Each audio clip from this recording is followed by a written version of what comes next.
Ito na nga pala yung aking naging project dati na ni-repair.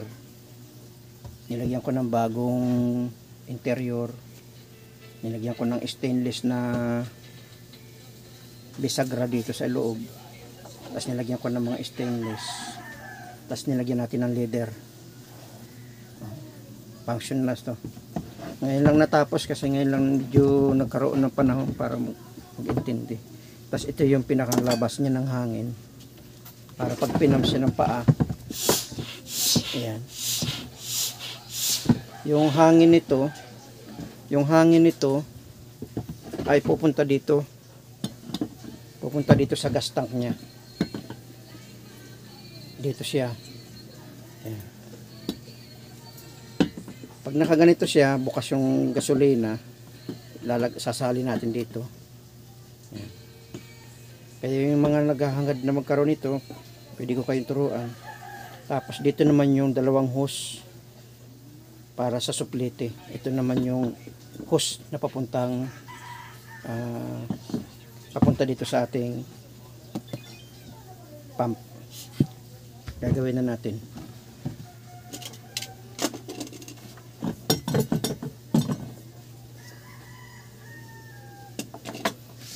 Kailangan lang natin ng 2 feet distance para medyo magkalayo.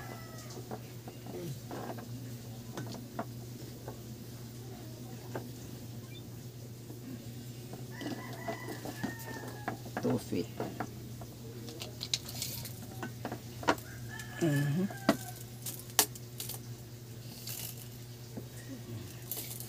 Itong 2 feet.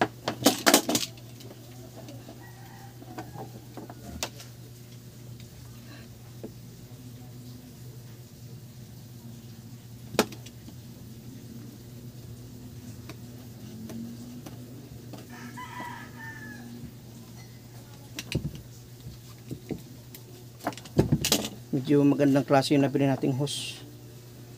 Kasi ito talaga kahit malagyan ng gasolina, hindi siya nalambot, hindi siya nagbibitak. Kasi ano siya, made in Thailand. Talagang nakalagay dito superior fuel hose. Tapos lalagay natin dito.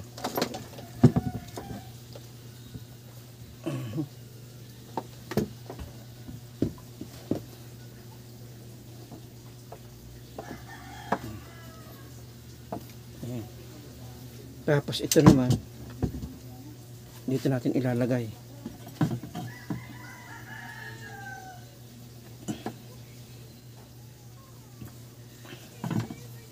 Gas.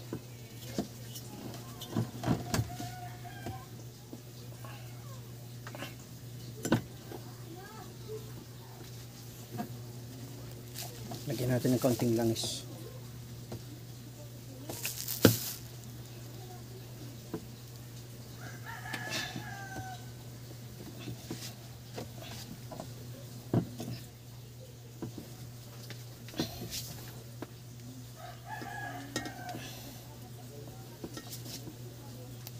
Ito na.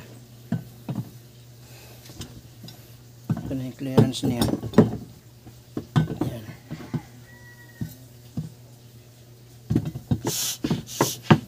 Kaya naman, ito naman tayo maglalagay ng panibagong hose. Bali, ang binili ko ay 8 feet. 2 feet dito.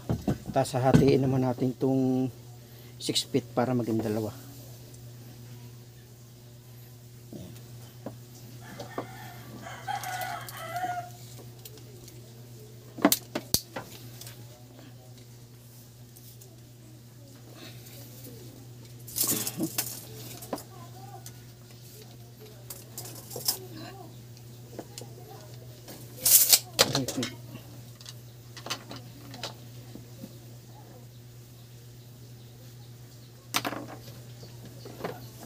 Kailangan sakto.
Alam nyo guys, medyo nagkaroon sa akin ng problema yung mamaya ako magkwento, malakas ang ulan.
Okay na guys, lalagyan na lang ng suplete ito.